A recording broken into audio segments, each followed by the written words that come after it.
Welcome. My name is Dave Losey. I'm one of the organizers here of the Office 365 user group. There is 4 of us. Does that recording message go away? I'm kind of just blocking the screen now. There you go. Dimitri's here in the room as well. We have Mike remote home today because he's sick, and Jeff is not able to join us this evening. If you have any questions, comments, concerns, want to speak, want to sponsor, want to contribute, want to eat more pizza, talk to any one of us, and we'll gladly hear you and support you through that. Last month, we met with Dimitri. He presented on getting started with Microsoft Flow. Usually our sessions are recorded and up on YouTube, but we had a big old audio problem with that session, so that is not up on YouTube. So we do have an alternate recording of the session. Okay. So we will be posting something in the near future. Awesome. Cool. Send that to me. Cool. So now we're going to just run through a couple of updates that we've come across that we think would be interesting to the room here. These are updates that have been announced by Microsoft over the last 30 days since we last met. We have a system that's monitoring 28 different Microsoft logs because Microsoft can't just do one thing. They have to do it just so dramatically. So these will be spread out across the O365 stack. There is a availability of the page diagnostic tool for SharePoint. Has anybody seen this or used this? I didn't know it existed until I read this announcement. And this announcement is saying version 2's out, so I'm including this version 1. It's a Chrome add-on extension, and it gives you a diagnosis of the SharePoint page you're on that's shown on the right-hand side. And then there's some improvement opportunities, so something worth checking out. If somebody is willing to play with it and check it out, maybe you can give us a quick progress report next month as to how well it works or it doesn't work. Hopefully it does work well. Anybody using Yammer? Nobody's using Yammer? Okay. For the people watching the recording later on and who are using Yammer, there are 3 new web parts available that it will help integrate Yammer into SharePoint. I think traditionally we've been having the Yammer Classic experience, but they've added highlights and conversations. And these 3 web parts that we're looking at here are all connected to the same Yammer group, just to illustrate the differences, to bring some of the collaboration power that Yammer provides into SharePoint. Employee experience starter kits. So Microsoft I think it was at Ignite, showed off their Thrive suite of apps for their employees. They have now released that as a template within Power Apps.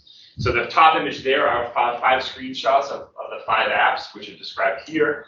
And then I picked one of the cool images of them zooming into one of the apps.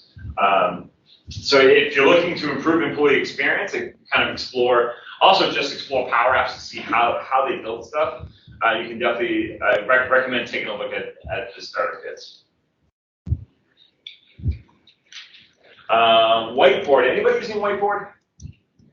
I tried to for my current project, and we ended up going to Mural.co, which is a great online collaboration tool, real-time tracking and all that stuff.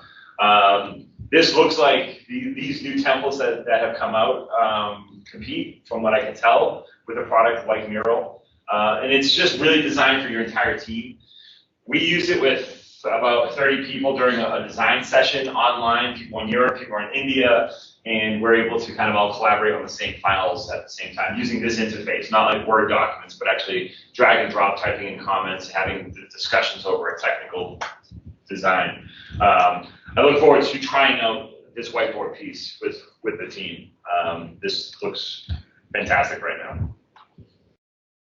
And if it's big enough, maybe we'll do a talk on it. SharePoint migration tool now supports SharePoint 2010. Hurrah! I think, yeah, they point out that they kind of announced this because you have about a year left on 2010. So their migration tool now supports 2010. So if you were waiting for that to happen, it's finally here. You all can migrate off of SharePoint 2010 now using their free tool. Anybody still on SharePoint 2010? Yeah. Government doesn't count. Power App portals are now generally available. Power App portals are designed to allow your external users, your customers, your vendors, your partners, to log into a secure interface and access some of your data. So it's kind of like a public-facing website built on Power Apps. It is not designed to be your public-facing website. Please don't try to make this become your .com website that all traffic goes to. It's not what it's for. Anybody using Power Apps at all? A little bit, okay. And the new project is rolling out, I believe, this month. If you have Project Online licenses already, you'll get the new version of Project, which looks like that. I don't use it, so I'm not entirely sure what's new or different in that, but that is coming out. I believe that wraps it up. Big thanks to Turn Digital as our platform sponsor. They continue to support and cover the food and the costs for running the user group. If you're interested in sponsoring the user group, we're always looking for session sponsors as well to help cover the costs there. See myself or Dimitri on that. And without further ado, we'll turn it over to Sean for Government is Automating and So Can You. Right Sean. on. Thank you guys very much for having me. Can you hear me all right? Yes. You should be able to take Beautiful. over the screen share without a problem. On it right now. Oh no, hang on 1 second here. I don't know if anybody has updated to the latest and greatest version of Mac OS, but they've got a fun new security feature that requires that in order for me to share my screen, I have to quit all applications that ask for that permission and then rejoin. I'm going to disappear for 10 seconds. I promise. I'll be right back. Not a glowing endorsement of the Mac. 10 seconds. Count of 10. Yeah, Catalina has been a terrible upgrade from what I've heard. I'm pushing away. Yeah, fortunately, I've seen enough people scream about it before I was thinking of upgrading, so I'm staying away from it. It's crazy. So, Well, a testament to the speed of application launching in Mac OS. wow. What's that sentence? Nice job. All right, here we go. I'm kicking on right now. Done that already. Awesome, you're back. All right, you guys see my screen okay? Yes. Beautiful. I'm going to go ahead and kick this off here. Right on. And then, as I mentioned previously, gang, if I'm too loud, too quiet, let me know and we'll be able to modulate as we go. Thanks for having me. This is, as was mentioned, and guys, thanks again. I'm really excited to get to join you from the other side of the country. I had a blast when I was out hanging out with all of you. And thanks, of course, to Dimitri for getting me at a very vulnerable moment and asking me if I would do this, because I'm more than happy to do so. I was really glad to have the opportunity. So as mentioned, this is Government is Automating, and so can you. We'll talk a little bit about who I am and why we're talking about this specifically in just a brief moment here. So let's go ahead and start with me, who I am. I'm a cloud architect with the Bay Area Metropolitan Transportation Commission. We're a government agency based in the San Francisco Bay Area. That was my beard. That's not my dog. But it tends to look pretty good when I'm introducing myself. I've just got a better headshot I forgot to put up here. Damn it. Next time. Beard's fantastic. Thank you very much. I worked hard on that one. To give you a high-level overview of what we're going to be talking about here throughout this session, we're going to talk about this idea of finding your narrative with flow. Now, I can't do the whole by a show of hands because I can't see any of you. So let's try this. Let's see how awake you guys are at the end of a workday. By a round of applause, how many of you guys are currently using Microsoft Flow for a business process at work right now? That sounded like a smattering of applause. I'm going to say, tell me if I'm wrong, 5? 5 people? Pretty close?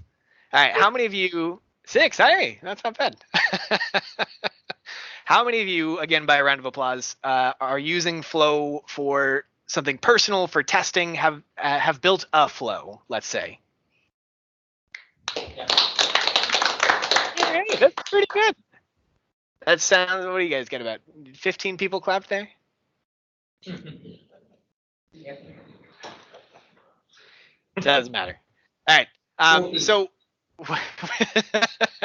we're going to be talking about this idea of introducing flow to the workplace. It's really cool to find this new exciting thing, and it's really easy, especially in the Microsoft space, when they give us a new toy to get excited about it. But what's hard is introducing that tool to a broader audience within our organization and getting them to share not necessarily the excitement of it, because that tends to fall more on our side of the fence than any, but to get them interested in what's possible. So we're going to talk about this idea of finding your narrative with flow and how we've done that within my specific organization.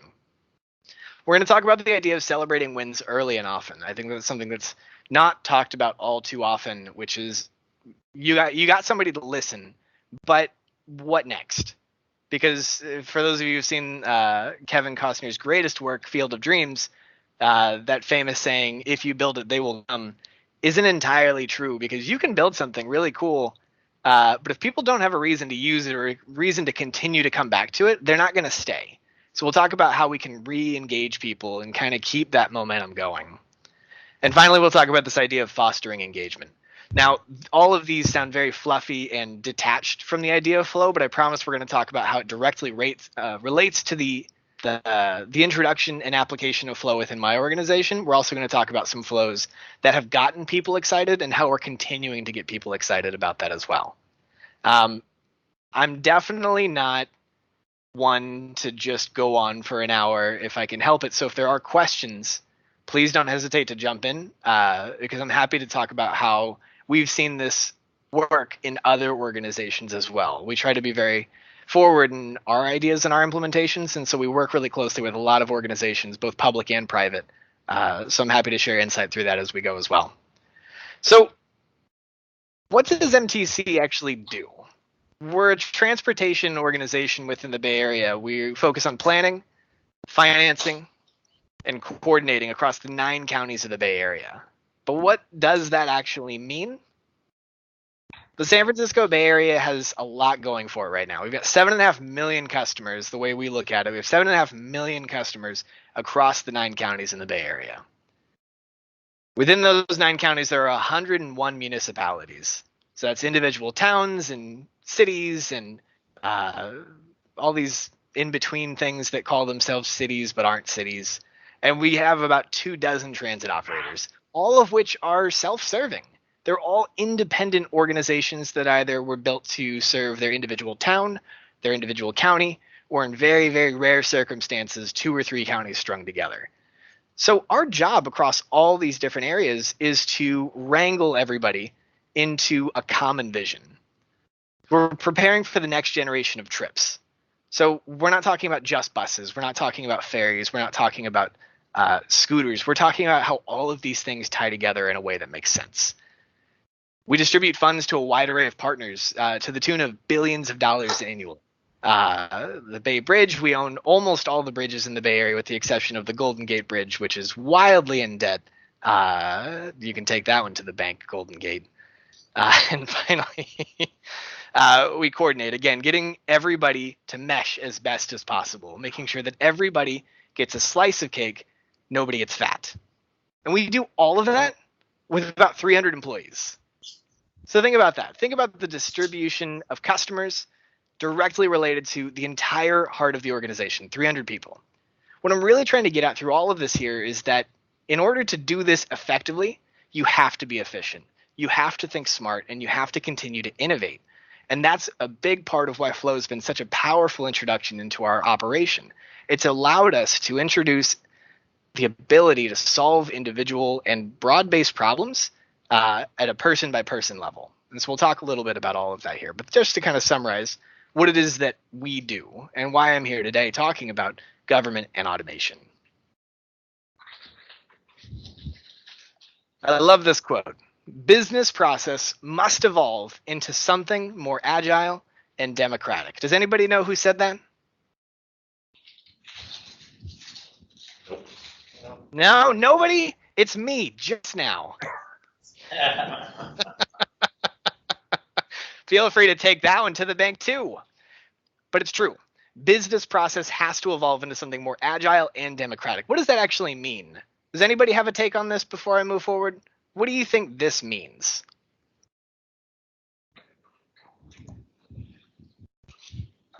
Works for more than one group, one person. One more time. What was it? Works Support. for more than. Yeah.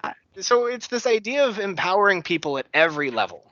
We talk a lot about, and we hear a lot about it, especially for those of you that go to the Microsoft events, or really any tech conference for that matter, this idea of empowerment and supporting the individual at the base level. But that's exactly what Flow is all about. But the business process itself at a broader level has to evolve, because up until this point, it tends to be a very top-heavy process. It tends to be somebody dictates a vision at the top and says, go figure out how this should work to the lower levels, and it trickles down. The problem is it's a consistent game of telephone, and by the time we get to a point where we're trying to solve a problem that was at the bottom of the pyramid, and the directive has come from the top to solve it, the solution ends up being wildly different than what was actually needed, because the people who know and understand what needs to be done about a problem tend to be the ones that actually deal with it every single day. So if we can give them the tools, not necessarily the in-depth technical knowledge, but if we can give them the tools to start to solve their own problems, we start to see better, more agile business processes. We start to see more efficient and optimized organizations, and even teams for that matter. Now, we'll talk a lot about how my organization's been impacted by this, but I want to be really clear about this, that everything we're going to talk about doesn't need executive buy-in. That's one of the hardest things to get, executive buy-in. And I know that every single talk you sit through tends to be engaged with your leadership, and absolutely you should. But that doesn't necessarily mean that if you don't get it, you should stop. Right? There are ways, and especially with tools like Flow, like Power Apps, the Power Platform in general, we have the ability to start to do things in increasingly smaller bubbles and still affect change. Now, it sounds to me, just based on the introduction here, you guys have gone through the motions of introducing what Flow is. So we're going to make this quick. Microsoft describes Flow as a service for business users to automate workflows across apps and services. If there were ever a marketing sentence, this would be it. And I want to go ahead and take issue with one small thing. It's not about business users. It's about people. Microsoft Flow is about providing connections between apps and services, and not necessarily related apps and services. It's about being the glue between wildly different places, wherever your data happens to be. But most importantly, to take a step back from that business use case, because there are wildly different applications that we can start to put this to work for. A great example is I push a button in the morning in my my beautiful 420 square foot San Francisco apartment, and it runs a flow that captures my Google Calendar data and pitches it over to an Azure voice to text to voice service, and spits it out of my Sonos speakers. All of that happens through Flow, which is pretty cool. So I always like to strike the business part of it, because that's also a really powerful way to start to learn about Flow, is find meaningful personal applications for it. I also live next to a train station, the irony of working for a transit agency. If you guys heard that. There are over 230 built-in connectors and the capacity to support custom connectors. So that is all these services that you're seeing here on the screen, but it's also any services that have open APIs. It also means that if you have any custom applications that can punt data out, or if you can develop APIs internally, the ability to integrate them into Flow through on-premise data gateways if they happen to be local, and so on and so forth. That's really, really cool. And the important thing that I want to emphasize in this, and you'll see this pop up again a little bit later, this is not limited to Microsoft services. My organization is far and away from being a Microsoft Office 365 or Microsoft 365 vertical stack. We support Slack and Zoom and Box and SurveyMonkey and Asana and all these different services that are certainly not Microsoft services. And yet, Flow is a powerful and an integral part of our workflow, precisely because of how decentralized our service catalog and tech stack is. And I also want to throw this flag. The discussion about low code versus no code. You might have heard Microsoft describe Flow and Power Apps as low-code, no-code platforms. Can you build a really cool Flow, or Power App for that matter, with absolutely zero code? Sure, you absolutely can. Can you do everything you'll need to do or want to do in Flow or Power Apps with absolutely zero code? No, not yet. We're not there yet. I do always like to make sure I flag this because when people start to see that there's any code involved, or structured data or unstructured data, or we start to have conversations about the differentiation between the two, it tends to scare some people off, and it also tends to scare them away from introducing it to users. Don't let this scare you. And more importantly, don't let this scare the people that you're trying to support or introduce this to. You can still do really cool stuff, and we'll talk about it as we go through this today, with absolutely no code. But that said, if you're willing to read just a little documentation, you're willing to do a little bit of Google search, and you're willing to do a little bit of kind of real-time parsing to figure out what you're reading, and then copy and paste it, you can still build some really cool stuff with no code. It's something that I continue to want to emphasize through this here, because I'm not, by any stretch of the imagination, good with code. I know enough to be dangerous. And that's exactly where you want to be when you're starting to go and dive into kind of the merits of both Flow and Power Apps. So let's go ahead and start from the top here, finding your narrative. Good stories don't happen in a vacuum. And what I mean by that here is that you have to go ahead and find what it is that's going to be the driving force that people connect with as you're introducing Flow or Power Apps, or really any tool for that matter, to them. So how do you find your narrative? Well, let's start with the easiest one of all. What or who are your showstoppers? To build your story, you have to know who you're crafting it for. We need to rally support for our cause, and that means identifying, in most instances, a central challenge that we are confronting. So think about it. What are some showstoppers that exist in your world? Is it resources? We don't have enough money, or we don't have enough time, or only one person knows how to do this thing, and everybody else needs to do this thing, but we either don't have the time or the money to train them to do that. So you can start to see where there's this central theme of what's a showstopper. Now, those are resource-based, but what about people-based?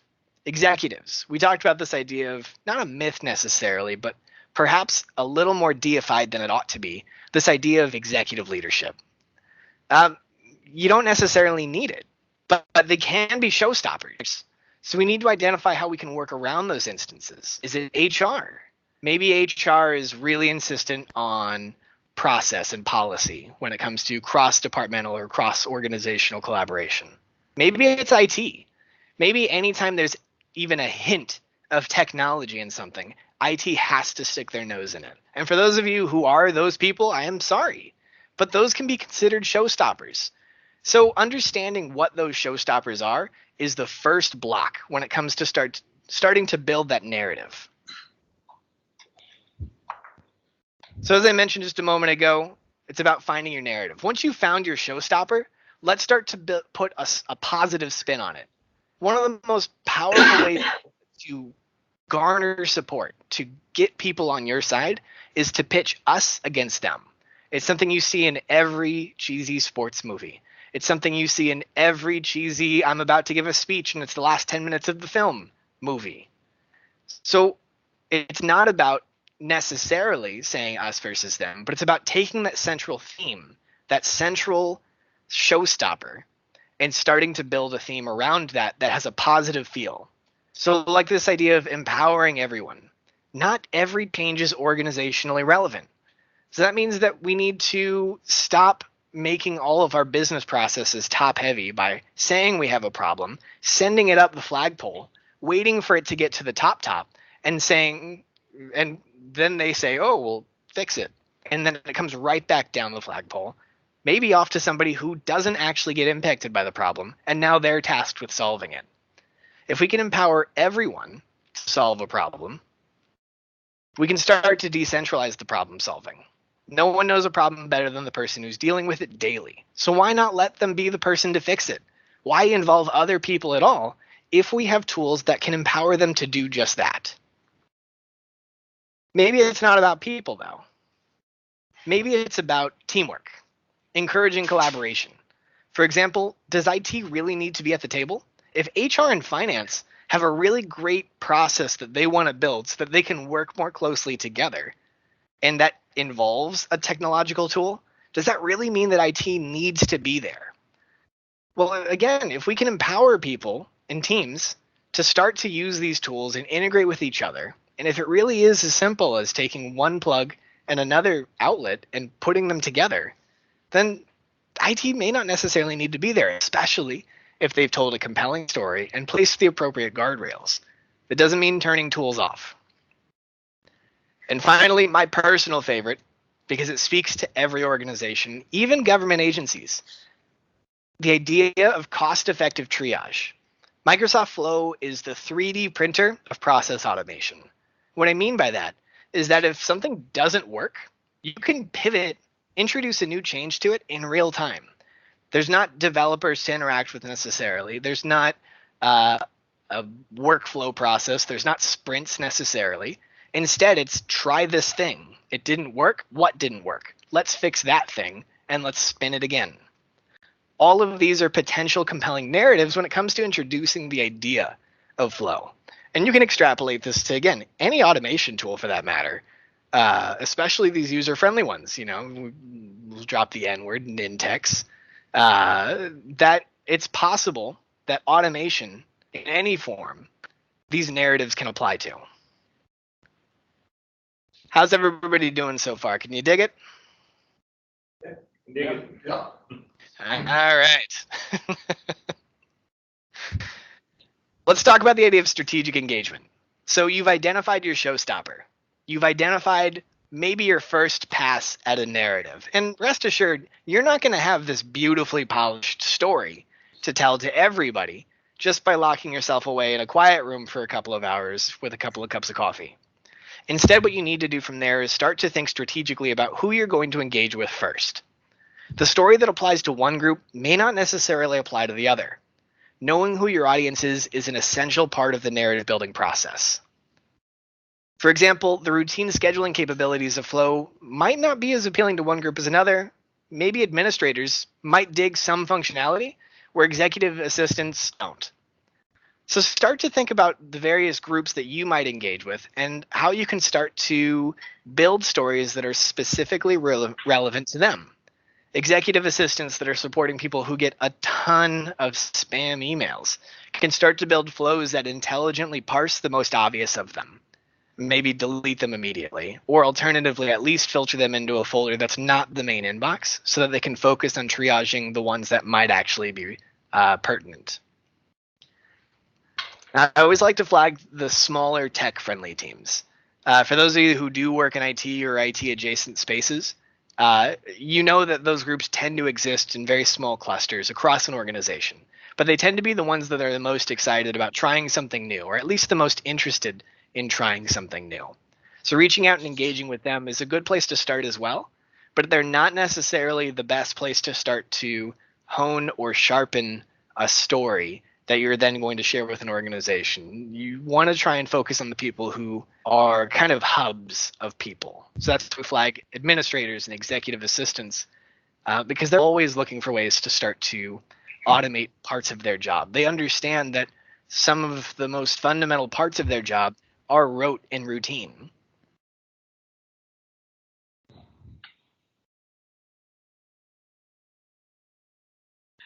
So let's take a step back. We've talked about the idea of finding your narrative as a collective.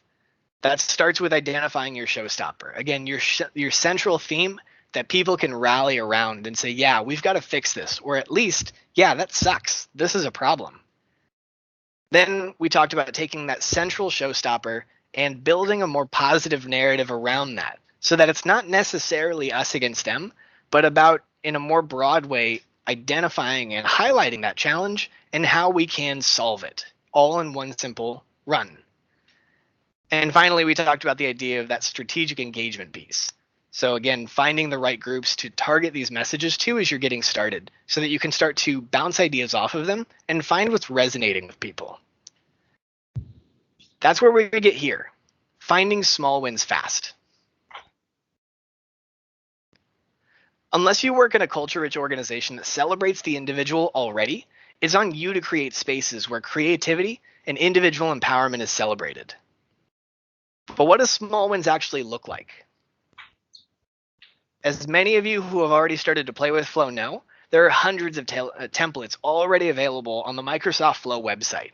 So simply going to flow.microsoft.com and logging in, there are tons of templates that are already made, built by other people, whether Microsoft or the tech community at large, that are available, that are almost plug and play.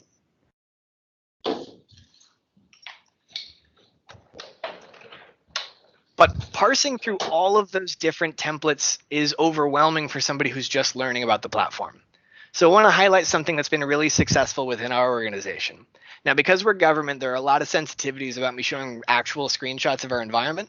So this is almost web part for web part, a duplication of our existing internal site, but it is done in a developer tenant. So just to kind of set that aside for just a brief moment here. What we've done in this example is we actually built a curated internal Flow gallery in SharePoint that highlighted the most simple but effective Flow templates that were already available in the Flow template gallery online, and we directly linked to them. So that way people could create flows that we knew were already resonating in other parts of the organization. Now, what you don't see here, and something that's actually fairly new, is the Get Flow Now link right there. We actually used a bit.ly short link. For those of you that don't know, there's a website, bit.ly. It's a short linking service, and what's great about it is you can feed a big URL and turn it into a short URL. But even more valuable is it starts to provide link click analytics, including how many times a link is clicked and on what devices and over a period of time, on what days was it most popular. We focus on the number of clicks. And so what my team is actually able to do is see from our side how many people are actually going to the site through SharePoint site usage, and which of these are people are at least curious about. So we're able to start to refine this over time, move the more popular flows up to the top, and start to figure out which flows that we thought were going to be popular aren't actually that popular. So there is a value to redirecting your organization to a more controlled and curated environment, because then you can start to refine through data over a period of time what's working and what's not. I always like to shout out Daniel Glenn, who highlighted a very similar idea to this at Ignite last year, and it was a great inspiration for us, and we've continued to iterate on it as we go.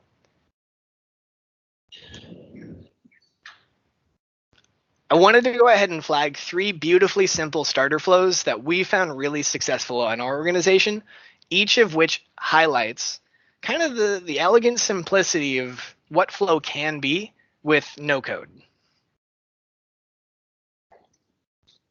So during the intro announcements, we talked about the redesign of Microsoft Project. And while that's exciting, a lot of everyday users are really excited about what Planner has to offer. It's a much more accessible way to track tasks amongst a team, or even individually if you're not necessarily a Microsoft To-Do user, or if you're government and you don't have access to Microsoft To-Do. Thanks, Microsoft. So what I'm actually going to do here is I'm going to jump out from here. You guys can still see my screen, yeah? Yep. Perfect. So here I've got a flow that's based on that template that we didn't make any changes to. So if I were to go through the motions of it here, I'm going to go ahead and copy the link that we use, that we give to them. So the users are going straight from clicking on a link in a gallery to following instructions on the screen to click continue. In this particular instance, the only question we have to answer is what plan do we want to associate this with? So I can choose my personal plan, or I can choose a collaborative plan that my team is using, and click save. Now, in this particular instance, I've already got this one up and running, so I'm not going to duplicate it here. All I have to do now is gin up a quick email to myself here, while I'm doing this, how's everybody doing? Are there any questions about what we've talked about up to this point? How's the pace? Not too fast? That's good. Beautiful. I love it. The audience is glued to the screen. They all left, didn't they? No. No. No. You got to the other side of the room real quick. All right, so I kicked off an email to myself. I'm going to go ahead and refresh the screen here. And no. I hope I sent it to the right me. This is the curse of, there it is. The curse of having multiple tenants is, did I send it to me or other me? So I got this email from not me saying to do the important thing. Now, I can only imagine, just I'd do a bunch of talks, and one of the things that I get a sense for is how popular certain task management strategies are. One of them that continues to be one of the most popular, even in conversations like this, is the idea of the unread email in the inbox as a to-do list item. Just by a round of applause, how many of you are, if it's in my inbox, I have to do something with it still? None of you? All of you are. All right. All right. Yeah, that's a foundational challenge in transitioning our workflow to more modern digital tools. Is we still get most of our tasks via email. Optimistically, we're starting to receive more and more of them through Planner and through Asana and other modern task management services, but that's not always the case. And so what I'm going to do here is I'm going to say this is a thing I have to do or something that my team has to do. I'm just going to flag it. Simple as that. Now, of course, I could have gone a step further and set the flow to be something more category focused. But in this case, I just plain and simple flagged it. So I'm going to jump back to flow here. Bear with me here. Oh, good. There's a problem with this trigger. Maybe I should have just saved it. All right. We're going to do this in real time here. Unplug that.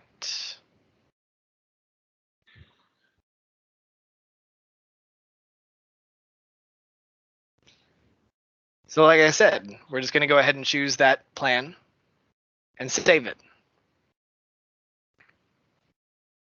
Now, if I wanted to, even if, again, I'm not necessarily a code person, but I'm just taking a look at these individual Lego blocks, I see show advanced options. I could have gone a step further and said, well, when an email is flagged, but only if it's flagged and from my boss, then do something with it. Otherwise, keep it and don't do anything with it. I'm going to go ahead and flag it. And what I'm going to do here is I'm just going to go ahead and refresh to see once this is kicked off.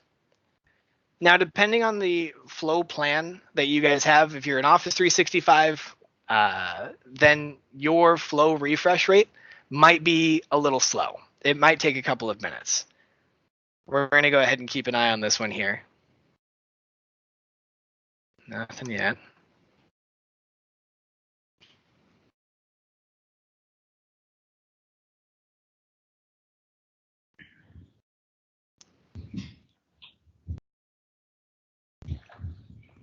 All right.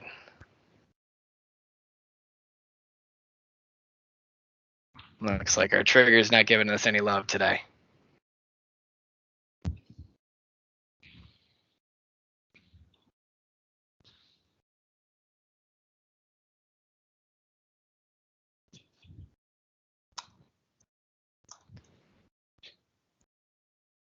We're going to give it one more stab here, and then we'll pivot.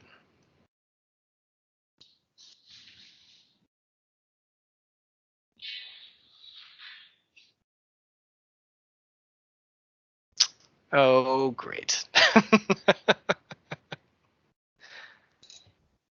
Oh, those are for my complex ones. Ignore that.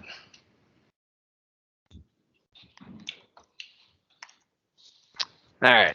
We're going to go ahead and leave that one be for the time being, gang. We'll come back to it in time.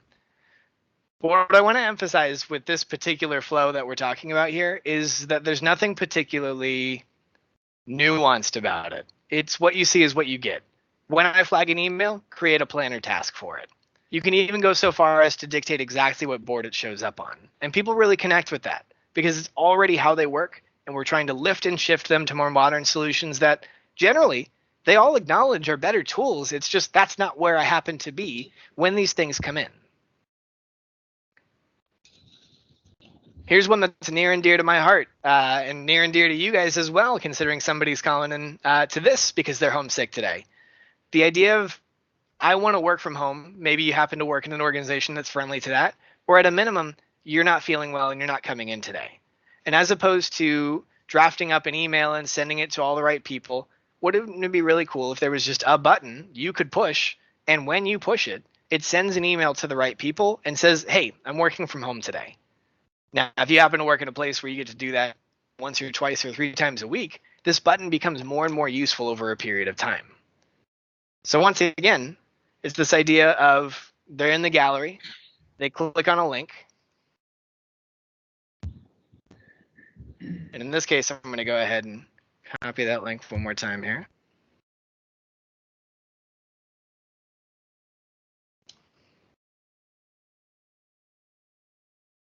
And I'm going to click Create Flow. What I like about this one is there's no questions for me to answer. Right? It just goes straight to congratulations, you did it. Now, if you've downloaded the Flow mobile app, these buttons are nice big bubbles. So you can just open up the app and push a button. But if you do happen to be in the web, it's as easy as being in the flow and clicking run, or taking a look at your list of flows and hitting the play button. The first time you run it, it's going to ask for confirmation. But now, moving forward, it's just going to run.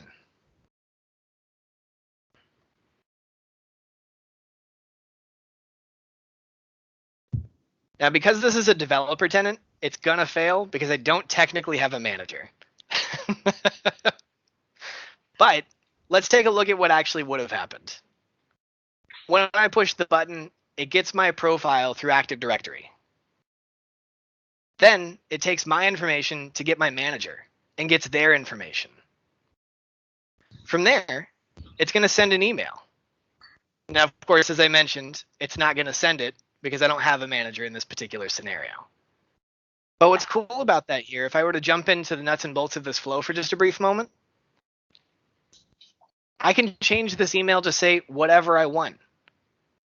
And I didn't have to dictate who it's from, because as long as you have a relatively healthy Active Directory, your manager, your supervisor is already defined somewhere. And we're making some bold assumptions about some organizations, I fully admit. But that said, if you don't happen to have a super healthy Active Directory, the ability to go in here, click on send an email, and parse this to say not just to whoever it thinks my manager is, but maybe to somebody else as well.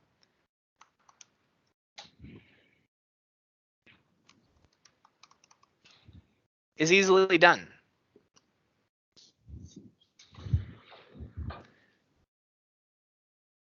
So just for my own sake here, I just want to see if, there you go.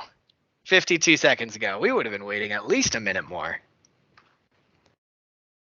So here I am in Planner, and you can see that item that was in my inbox became a task inside my Planner bucket. Now, we could have gone a whole step further and taken details from that email and injected it into the task. But if we're keeping it super simple, we can extract stuff that's happening in our inbox and drop it into Planner. And to bring it back to what we were talking about just a moment ago, we can have a simple button that goes and finds out who my manager is at any given moment and lets them know, hey, I'm not coming in today. One clever evolution of this that I've seen is it scans a user's calendar, finds all the participants in meetings that are scheduled for that day, and emails them individually to let them know that they won't be coming in today. Now, that's a very collaborative group. Emailing every attendee for every event might be overkill. But even just identifying who the organizer is and reaching out to them individually automatically through Flow is a really cool evolution of what this can be as well.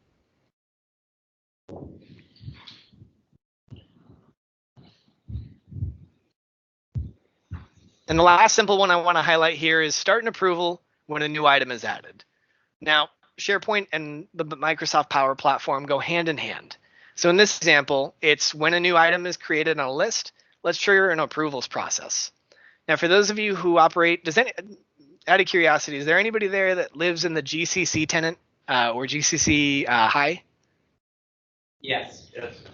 GCC high or GCC? GCC. Oh, okay, good. Well, my apologies because I operate in that as well, and I know that it's a giant pain in the ass, pardon my French. They're getting better. It's gotten a lot better in the last year. But the thing I want to highlight here is if you don't have a Flow license or a Power Apps license, like a Plan 1 or a Plan 2, in fact, I think it's Plan 2 now, approvals are gated behind the common data service. And those, while they are auto-generated in the commercial cloud, they're not auto-generated in the GCC cloud, which means somebody that is building this, at least the first time, has to have a Plan 2 license so that the CDS can be created. Otherwise, approvals will fail constantly. It's very, very painful. So to my GCC crowd, if you can squeeze some money out for a Plan 2 license, I highly recommend it because approvals are really great and they can make a really big difference. But I do have a workaround, and if you have questions on that, and we've got time at the end, I'm happy to address it. So I'm going to go ahead and take a step out here. And here I have my very conveniently titled Team Vacation Requests list. Now I'm going to go ahead and flag once again that this is a developer tenant. For my GCC victims, we don't get these.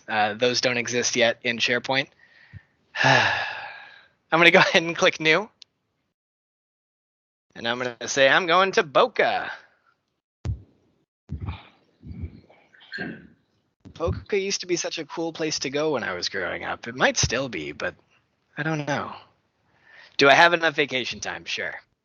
And I'm going to go ahead and hit save. So plain and simple, I introduced an entry item into the SharePoint list.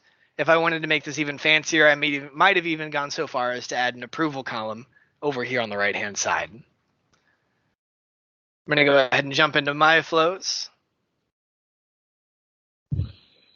I can see that 16 seconds ago, this triggered, and I heard in my headphones very loudly. I just got an email saying, hey, somebody just added something to this list. I need approval. I see that Sean Bugler is asking to go to Boca. If I want more details on it, I can hunt it down. But in this instance, I'm going to go ahead and approve it. So I'm a very magnanimous person. Now, because I'm both the approver of this and the person who requested it, we're seeing both sides of the equation right now.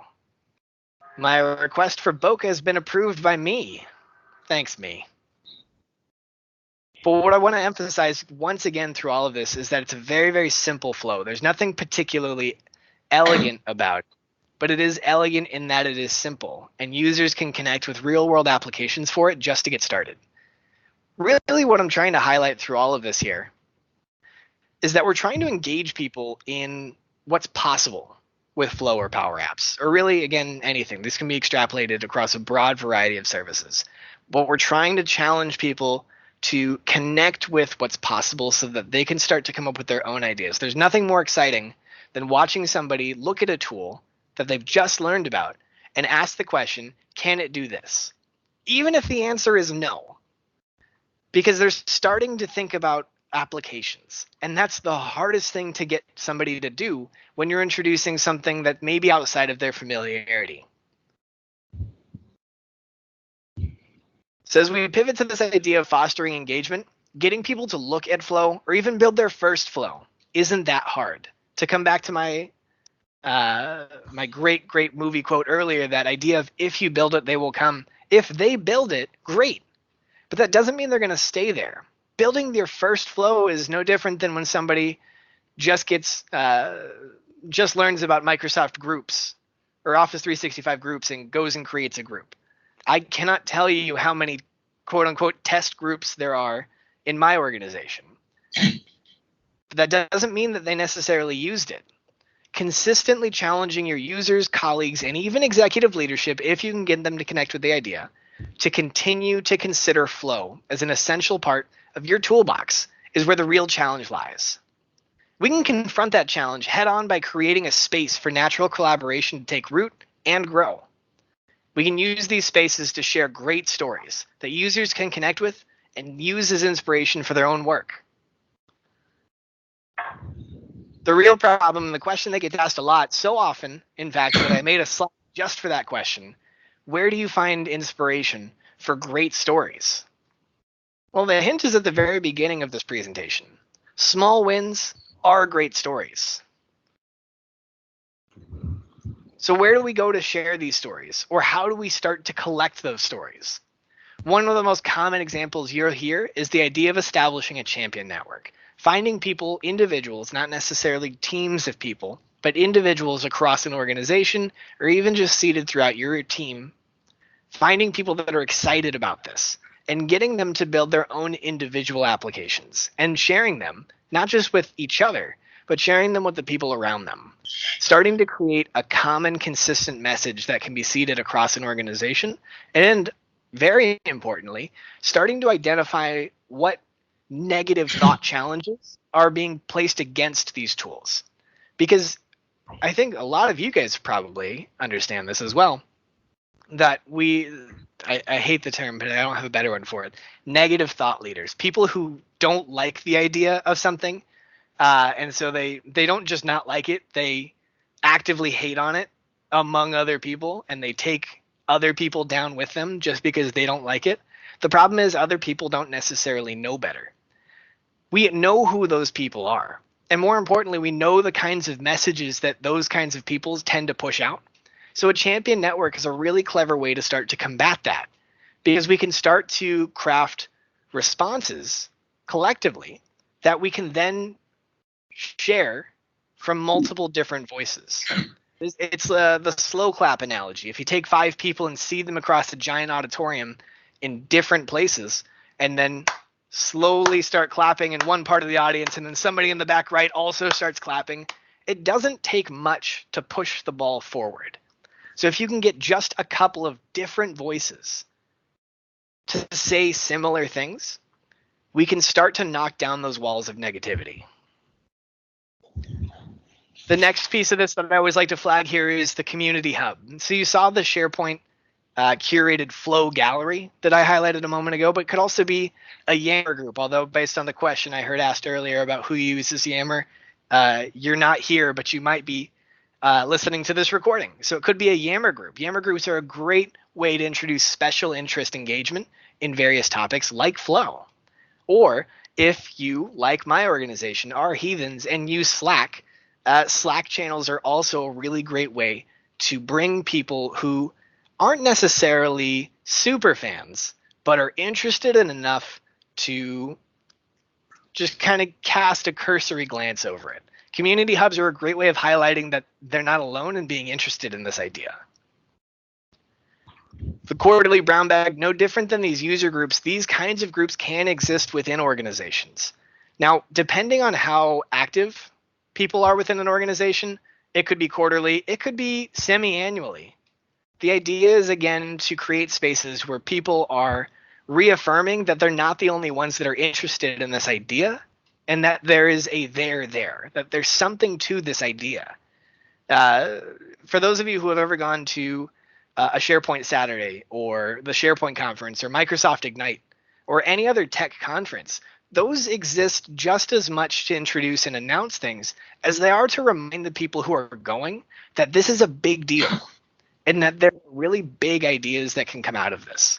And that's no different than what a brown bag can be, is reminding people and even just introducing them to the idea that there are other people out there that are putting this to work that love it, or at a minimum aren't working as hard because of it, which I think we can all connect with. These last two I'm going to lump together. Who loves analytics and internal white papers? Those executives. Yes, they do. They love data, because data means you don't necessarily have to think because the answers are in front of you.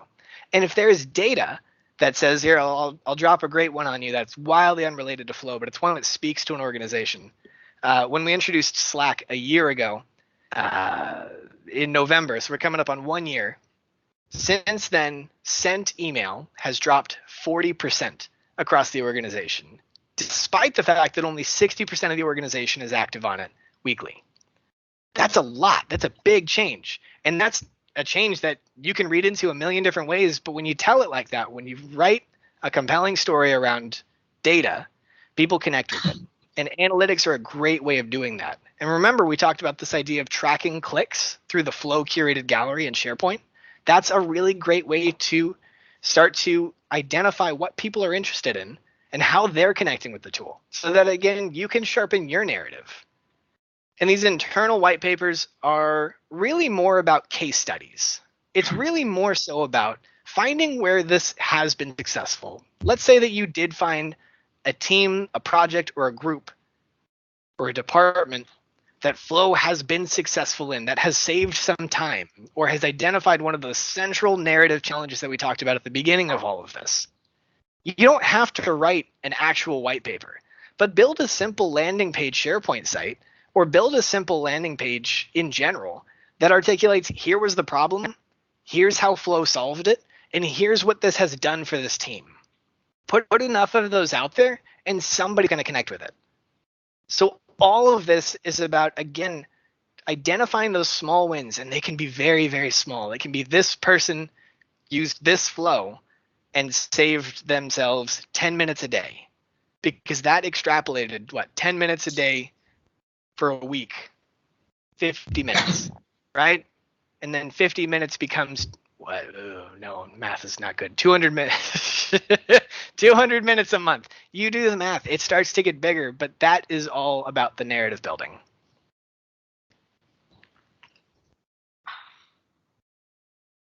Don't limit ideas to those who can create. We've spent a lot of time talking about getting people to connect with what's possible in Flow. And people will, and still not do anything, because the idea of creating it feels too much, or it's not worth it enough, or alternatively, they're so burdened by the work that they would like to automate that they don't feel like they have time to automate it. That's a very real challenge. So this is something we did in my organization, which is, we have a Microsoft form. Got a good idea for a flow? Submit their idea, check the services that are involved, and then what we do from there is, once they submit it, we get an email, it describes it for us, and then we decide, is this something that we want to build as IT? Is this something that we feel like could be a really good starter flow for somebody who's just learning, in which case we'll offer consultative services? Or is this a wild pipe dream that is not what Flow is about, and we can't help you? We use this to start to receive ideas from an organization that, I mean, how hard is it to fill out a form? People absolutely will fill out a form before they'll build a new flow. So at a minimum, using this as an opportunity to engage with people and figure out where the interest lies.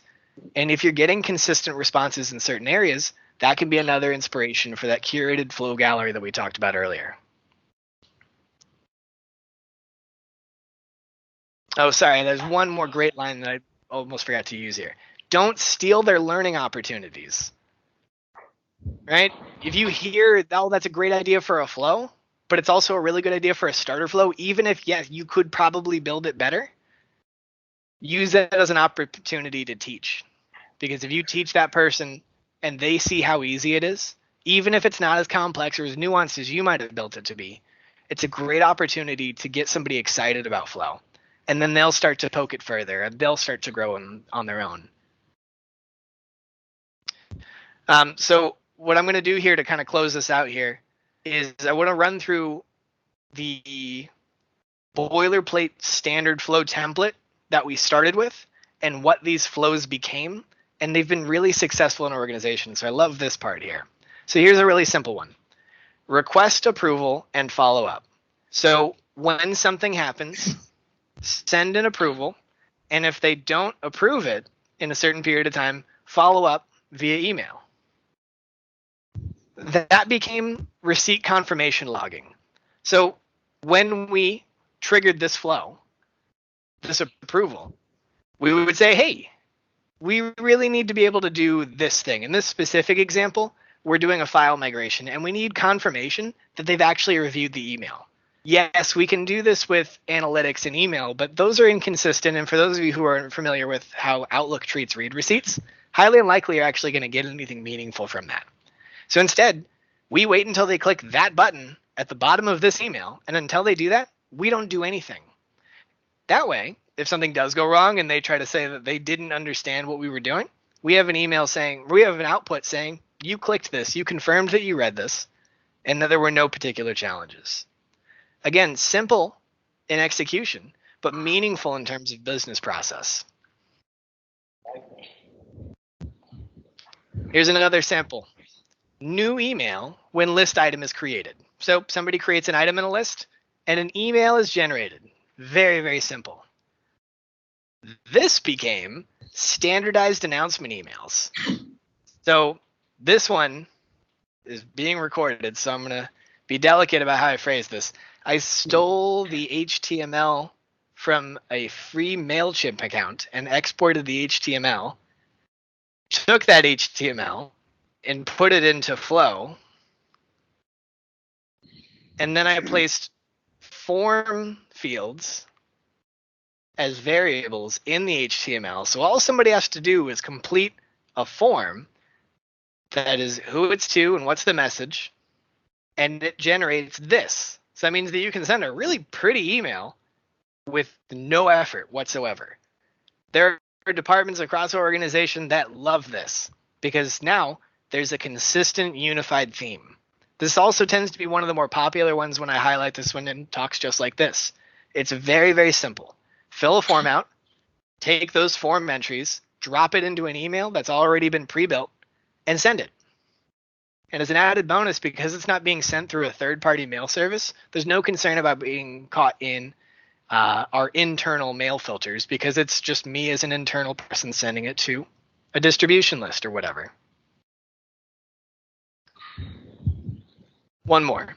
Complete a custom action for a selected file. Again, this is just out of the Flow gallery. This became a monthly Excel report data collection. Every month, it duplicates a Excel file template in OneDrive, generates sharing permissions to direct reports based on Active Directory, and cuts out an email with the share link to everybody saying, hey, it's time to update this new Excel spreadsheet.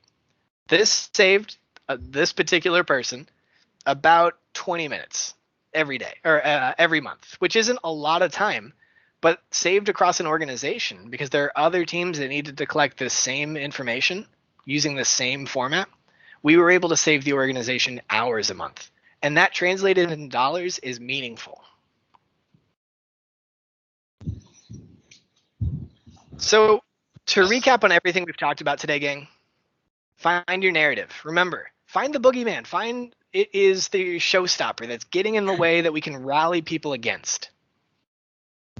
Celebrate your wins early and often. Once you've identified what you're up against and you've built a story that can connect with various groups, find out how you can celebrate the people who have started to really confront those challenges. Get people to connect with each other and share ideas. And finally, foster engagement. Create spaces for ideas to be shared and encourage cross-sectional collaboration. Champion networks, community hubs, bite-sized training sessions are just some of the ways you can start to bring people together and get them excited about what's possible. And as a parting thought, I just want to share this last bit with you. Stories matter. Stories put people at the center of everything we do. They challenge us to focus on those who will be directly impacted by whatever adventure we try to bring them along on. This effort, with a little bit of practice, can make the most boring of business processes interesting. And not just interesting, when you challenge yourself and others, you can make it objectively better. This is my usual part of the spiel where I say join the community, but you guys are already doing just that by showing up at meetings just like this. And so that's awesome. Microsoft and the MVP dev IT pros of the Microsoft universe have already revealed the blueprint necessary to build good communities and tell a good story. The things you see that draw you to this kinds of user group are the same things that you can bring back to your organization to garner interest and excitement. Beyond connecting with user groups, of course, there's always the tech community, and there's also Twitter. If you guys aren't on Twitter, I know that there's a lot of vitriol and terrible things, and it's in the news for all the wrong reasons most of the time. But there's meaningful conversation happening about Flow and Power Apps and a lot of the Microsoft universe happening on Twitter every day. In fact, the joke was made at the beginning of this user group that Microsoft has, 28 different blogs? To say nothing of the message center, which is rarely the first place that new information pops up. Announcements tend to hit Twitter well before they show up in the message center. So even if you just joined Twitter to follow project managers and product owners for Microsoft products on Twitter, that's still worth something. But if you use it to connect with other people and ask questions and get new ideas, that's also a really good place to start as well. It's just about following the right people, like me. If you don't already follow me on Twitter, you can check me out at SBGLR. Guys, thank you so much for joining me. I really do appreciate it. And if you do have questions, I'd love to take them, by all means. Any questions? Is your dev tenant also a GCC? It is not. One of the reasons for that is that when they release new tools in GovCloud, we want to make sure that we're getting the full experience, because a lot of times, and for the, I'm going to assume you're in the GCC tenant, when new features do launch, oh, you're not, okay. When they're broken, Yes. oh, you, okay. When features launch in GCC, many times they're broken or buggy or something's wrong, and we use the commercial dev tenant to compare against, so that when we do go to Microsoft support and they try to tell us, oh no, that's how it's supposed to work, we can cut over to the commercial tenant and go, explain this then. But yeah, it's also so that we've got a good sight on when Microsoft does announce that GCC is getting something, that our developers already have an insight towards what the user experience is going to be like. And what version release do you think matches up better with the GCC? Like, what type of business tenant? You're on early release or later, or? Oh, you're asking what our release schedule is for GCC? Yeah, that and the dev tenant. Oh, the dev tenant's on early release, but that's me personally. I love seeing the new shiny stuff, just so I can get a sense for what I will probably never get in GCC.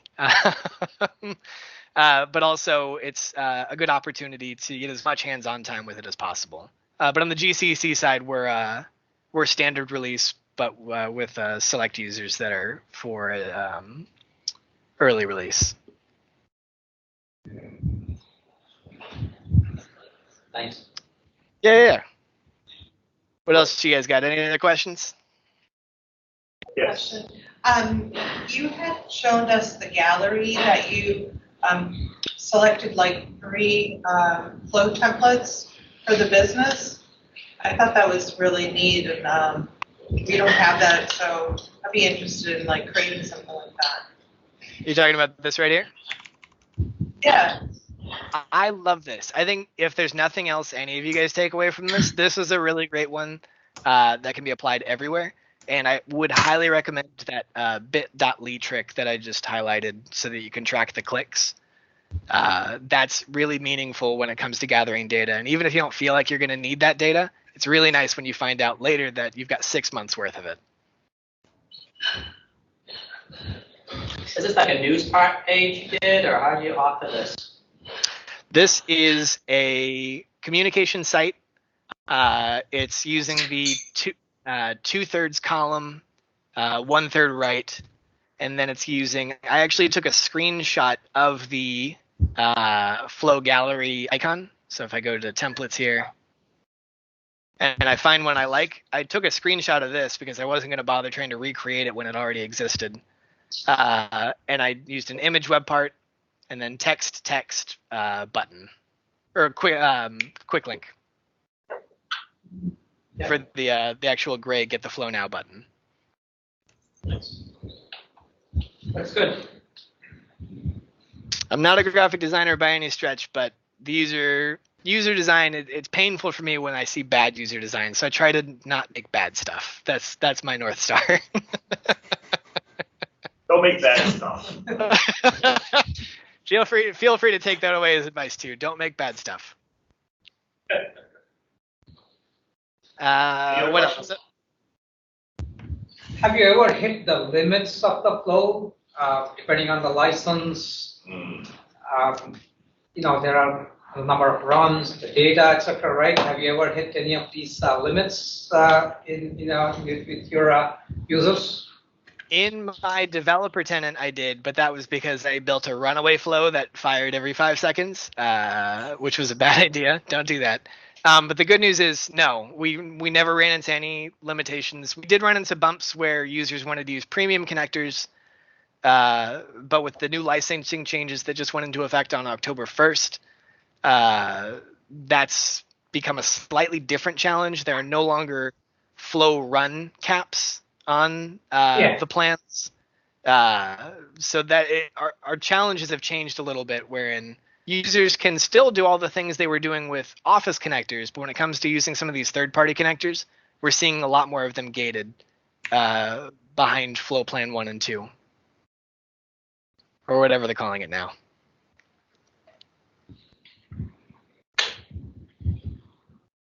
What else? Other questions, gang? Yeah, you mentioned Twitter being a great resource. Do you have, as David mentioned at the beginning, there are tons and tons of Microsoft things out there. Do you have anybody in particular that you would recommend following, or any hashtags to use when looking for specific information? So I'll lead with I'm terrible at hashtags. But that said, here are a couple of people that I enjoy following and are really good at echoing other voices in the community. The first is John Levesque. Here, bear with me for a second. I'll just pull him up here. Saying, whoop. Go ahead and log in here. Security first. John Levesque, he's I always forget. He's a community evangelist for Microsoft Flow at Microsoft. He's a really great source of information. He puts out videos weekly. He's a really, really great resource if you're just getting started. He tends to focus on things that are super accessible.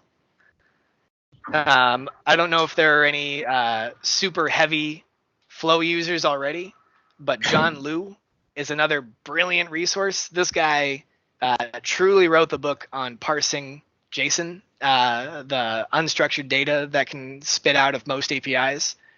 He's really, really smart when it comes to that stuff.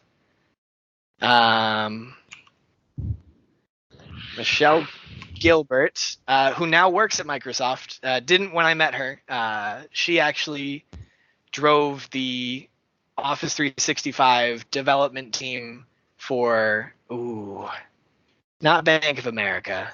Oh, she's going to be so upset at me. Michelle, I hope you're not listening to this. She's another really great resource. Don't do it. Here, like, case in point, like one of her pinned tweets is her flow of the week. So she's really good at echoing voices in the community as well. So those are three off the top of my head. But you'll see me, if you follow me on Twitter, I interact with a lot of those individuals as well. So even just following me with Twitter's algorithms when I like stuff or retweet stuff, that'll be a good place to start to connect with others as well. That's a good question. Thank you for that. No problem. Thank you. All right. Anything else? Did we do it? Yeah. I think we did it. Did it. Good job, everybody. Awesome. Thank you so much, Sean. Oh, absolutely. It was a pleasure. That's all of us. One other great Twitter handle would be ours+365. There it is. 27 blogs that we're tracking. We also tweet everything that they get posted there. So you can follow us to get all those updates. I don't think we post too much nonsense on here. Yeah. More importantly. Cool. Sweet. Thank you, Sean. If you're ever in the Boston area, we should try to organize a group to have you speak in person too. This was a great session. Thank you. I'd love to. I appreciate that. I didn't get near enough time out there when I came out there the other week, so I'll definitely take you up on that. Yeah, we're entering that time of year that you maybe schedule for June or something. Noted. After the snow melts. Yeah, after all the snow melts. All right, awesome. Now we're going to run through some upcoming community events. There are 2 code camps coming up. I'm clicking. Oh, this is going to be fun. I'm just going to change the screen. There we go. There are two code camps coming up. The one in New Hampshire, November 2nd. One in Boston, November 23rd. If you're a developer or want to see development or try to learn development or know a developer, highly recommend these events. They're much like SharePoint Saturdays. They're all day, free events to go to. And you can learn a lot of really cool stuff on that. I see people taking pictures. I'll wait a second there. Also, Microsoft Ignite's coming up in November. Anybody going to Ignite? Dimitri? Cool. We'll have to get a lowdown from you after the session. Be good. Are there any other events you want to share with the community? Anything else going on that we don't know about? Okay. If any of you guys are going to be in Portland in the first week of December, I'll be at the Power Platform World Tour talking about Flow there as well. Awesome. I'm assuming that's Portland, Oregon, Washington. That's right. I always forget there's a Portland, Maine. Yeah, Portland, Oregon. Okay. All right.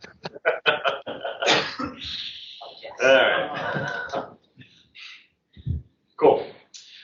There is a Hartford user group if you live in the Connecticut or just south of Boston area. I've lived north of Boston my entire life, never moved anywhere. So anything south of Boston is Connecticut in my book. So, but if you're south of Boston, there is a Hartford user group hosted by Jared. If you live further north, there is a New Hampshire SharePoint user group hosted by Julie and Jim, and they all tend to meet pretty regularly. There are some other smaller groups around town. Actually, I should say small. Power BI is a rather large user group as well. But feel free to check out their websites if you're interested in any of these. Our next session, we have Mark Anderson coming in to talk about managing content types in the modern world. So watch your email for those invites. We will be sending those out very soon.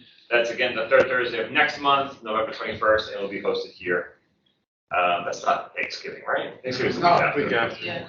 I know it's earlier this year, but not this early, right? No, it's late. Late. Oh, it's late this year. It's a week later. It's late, okay, all right. Say we're all coming in with pie. 3.14. All right, so we have free $25 Amazon gift cards to give away tonight. We usually